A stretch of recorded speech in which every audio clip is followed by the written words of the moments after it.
Chapter 16. When David had passed a little beyond the summit, Ziba, the servant of Mephibosheth, met him, with a couple of donkeys saddled, bearing 200 loaves of bread, 100 bunches of raisins, 100 of summer fruits, and a skin of wine. And the king said to Ziba, "Why have you brought these?"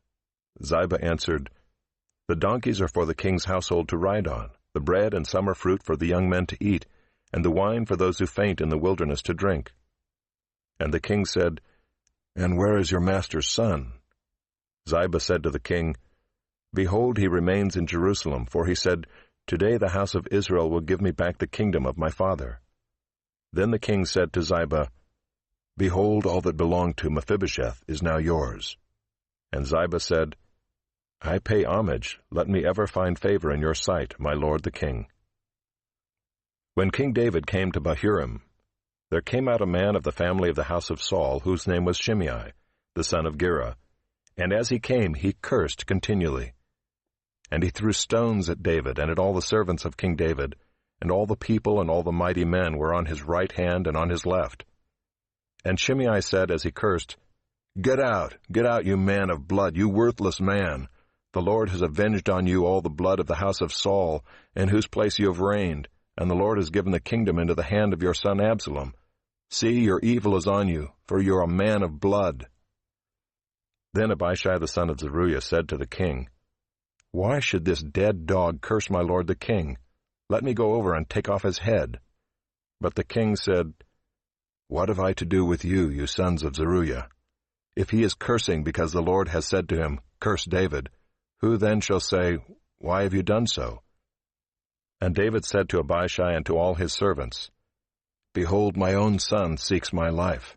How much more now may this Benjaminite? Leave him alone and let him curse, for the Lord has told him to. It may be that the Lord will look on the wrong done to me, and that the Lord will repay me with good for his cursing today."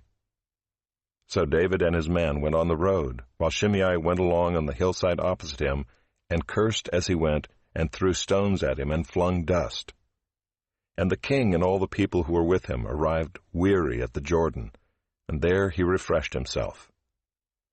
Now Absalom and all the people, the men of Israel, came to Jerusalem, and Ahithophel with him. And when Hushai the Archite, David's friend, came to Absalom, Hushai said to Absalom, "Long live the king! Long live the king!" And Absalom said to Hushai, "Is this your loyalty to your friend? Why did you not go with your friend?" And Hushai said to Absalom, "No, for whom the Lord and this people and all the men of Israel have chosen, his I will be, and with him I will remain.